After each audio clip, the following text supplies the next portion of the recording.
Assalamualaikum warahmatullahi ta'ala wabarakatuh. Alhamdulillah. Alhamdulillahilladzi hadana lihaza wa ma kunna linahtadiya laula an hadanallah. Wassalatu wassalamu ala Rasulillah wa ala alihi wa sahbihi wa man walah. Tuan-tuan, puan-puan, saudara-saudari yang dikasihi sekalian, alhamdulillah, syukur kita kepada Allah Subhanahu wa taala yang terus-menerus membuka ruang kebaikan untuk kita, sehingga kita bertemu lagi dalam ruang tazkirah malam badar, anjuran pihak Pusat Pendidikan Hidayah. Dan pada kali ini saya ingin berkongsi dengan tuan-tuan dan puan-puan tentang satu tajuk, cita-citaku di Ramadan ini. Kali ini Ramadan pada 1441 ini mestilah lebih baik daripada Ramadan 1440 yang lalu. Sering dikatakan oleh orang yang bijaksana, orang yang berjaya ialah orang yang hari ininya lebih baik daripada semalam, manakala orang yang gagal hari ini sama seperti mana semalam. Manakala orang yang celaka, iaitu yang paling malang, ialah apabila hari ininya lebih buruk daripada semalam. Justru Ramadan kali ini mestilah lebih baik daripada Ramadan tahun yang lalu. Tidak boleh sama, dan lebih-lebih lagi tidak boleh lebih buruk. Sebab itu kita perlu ada cita-cita untuk mencapai Ramadan yang lebih baik pada kali ini. Kita mesti ada yang dikatakan end in mind, ataupun kita dah nampak penghasilan yang akhir yang kita nak capai daripada Ramadan kali ini. Maksudnya piala taqwa, kurniaan takwa yang dijanjikan oleh Allah Subhanahu wa taala itu perlulah menjadi cita-cita kita yang utama. Terlebih dahulu saya ingin membezakan antara cita-cita dengan angan-angan. Kadang-kadang kita berangan-angan dalam maksud kita menyangka bahawa kita sedang bercita-cita. Sebenarnya cita-cita berbeza dengan angan-angan, Cita-cita ialah apabila kita mempunyai harapan, membuat persiapan, persediaan, kita ada planning, perancangan, kita ada pelaksanaan, kita ada yang dikatakan penilaian dan pembetulan dan pembaharuan kalau ada kelemahan-kelemahan di atas puasa kita. Jadi puasa Ramadan yang pertama kita nilai, kita muhasabah sudah mencapai atau tidak. Kemudian hari yang kedua, hari ketiga, sampai hari-hari terakhir di Ramadan, menjelang hari-hari yang dijanjikan malam Al-Qadar, kita sudah mencapai momentum yang sangat tinggi, peak ataupun puncak ibadah kita, puncak kebaikan, puncak mujahadah kita sepanjang bulan itu. Jadi inilah yang perlu ada. Kita perlu ada planning. Kalau di dalam kita nak mencapai cita-cita di dunia ini, kita ada buat perancangan jangka panjang, jangka sederhana, jangka pendek, kita ada plan tindakan, kita ada SWOT analysis, di mana kita punya kekuatan, strength kita, di mana weakness kita, apa dia threat dan cabaran kita. Maka dalam bulan Ramadan ini, sebelum mencapainya, sebelum kita sampai, kita juga perlu ada SWOT analysis. Kita juga ada perlu perancangan yang rapi. Ini menunjukkan bahawa kita sedang bercita-cita, bukan berangan-angan. Kita ada impian, bukan sekadar mimpi. Jadi ini penting, Apakah yang kita perlukan menjadi cita-cita kita untuk mencapai Ramadan yang dicapai untuk Ramadan kali ini? Tidak lain tidak bukan ialah puasa yang dapat sampai ke derajat taqwa. Sebelum itu saya ingin menarik darjat-darjat puasa seperti mana yang selalu kita dengar oleh Imam Ghazali rahimahullah taala, bahawa puasa itu ada puasa orang awam, ada puasa khusus, ada puasa khususul khusus. Kalau puasa orang awam sekadar menahan daripada makan dan minum serta perkara-perkara yang membatalkan puasa. Puasa ini puasa yang biasa-biasa, tak ada nilai isi Allah. Kerana apa? Kerana puasa ini tidak dapat membawa kita kepada takwa. Kita mulut sekadar tidak makan, perut tidak diisi oleh minuman, tetapi mata tidak terjaga, tangan tidak terjaga, hati tidak terjaga dan sebagainya. Masih panca indera kita melakukan dosa. Jadi ini puasa orang awam. Dah berapa tahun dah kita puasa? Kalau macam saya umur 60 tahun ni, dah daripada darjah 1 dulu kita mula puasa sampai sekarang. Apakah kita tega untuk berada di tahap puasa orang awam biasa-biasa saja?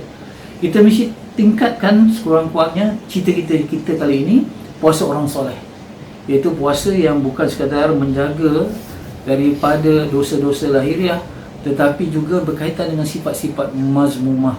Ya, mudah-mudahan puasa ini kita dapat menahan penglihatan kita daripada melihat perkara-perkara yang dosa, menahan pendengaran kita daripada umpat keji, menahan mulut kita daripada fitnah dan sebagainya, menahan jari-jari kita daripada entry-entry ataupun share ataupun kita memberi komen yang tidak wajar, ya, yang mana kita senang-senang je mengatur orang tanpa tabayun di dalam Facebook kita, dalam Twitter kita dan sebagainya.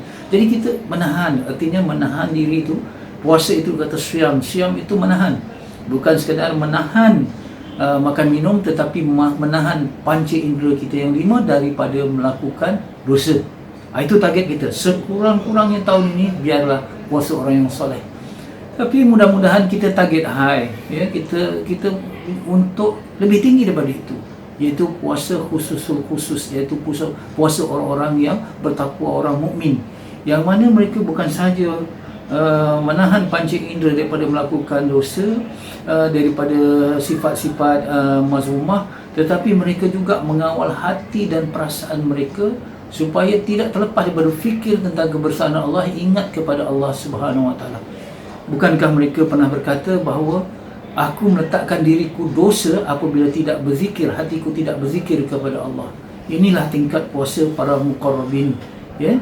Jadi inilah persiapan kita supaya apabila kita berpuasa, kita dekat dengan Allah Subhanahu Wa Taala, yang mana di hujung berpuasa nanti, apabila kita sampai kepada 1 Syawal nanti, kita sudah memiliki takwa.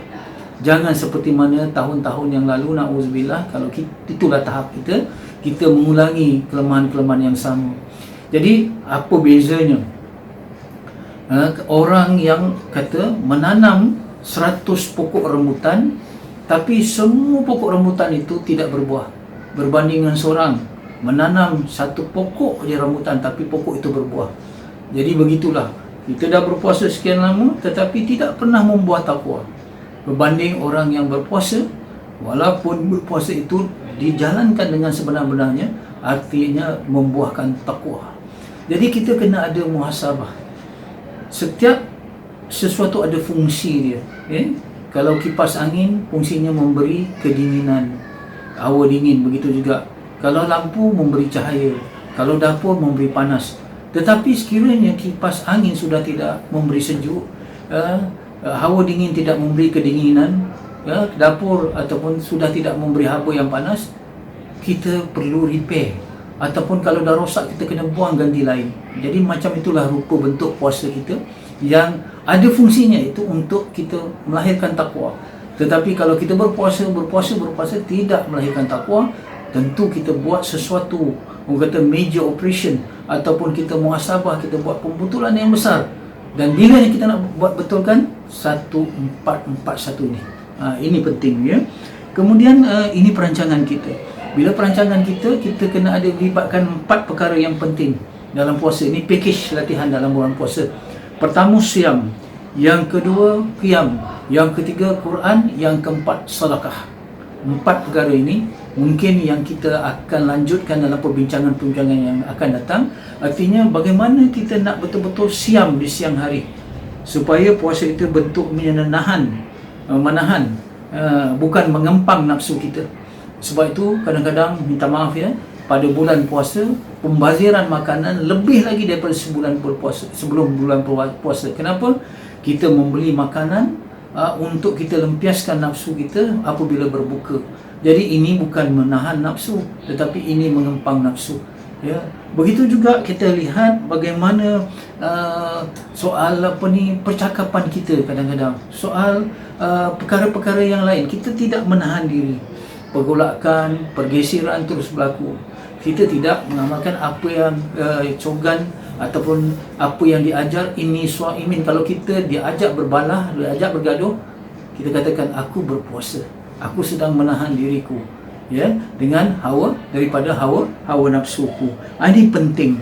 Kemudian dalam bulan puasa ini dalam bentuk siam juga artinya kita menahan diri daripada sifat-sifat mazmumah, tahan daripada hasad, tahan daripada takabur, tahan daripada riya, tahan daripada sum'ah, tahan daripada ujub dan sebagainya. Jadi inilah perancangan-perancangan kita yang ada dalam bidang ilmu, ada bidang yang dikatakan pelaksanaan, dan ada yang melibatkan doa kita kepada Allah Subhanahu Wa Taala. Ya, mudah-mudahan puasa kita pada kali ini, cita-cita kita untuk mendapat takwa, dan cita-cita itu kita terjemahkan kepada perancangan, kepada muhasabah, penilaian dan juga pembetulan, agar kita tidak melakukan kesilapan demi kesilapan tahun demi tahun. Orang mukmin tidak akan jatuh dalam lubang yang sama dua kali, apalagi berkali-kali. Sekian, Assalamualaikum warahmatullahi taala wabarakatuh. Marhaban ya Ramadan, marhaban ya Ramadan, marhaban ya Ramadan, marhaban ya Ramadan. Ramadan tiba, Ramadan tiba, Ramadan tiba, marhaban ya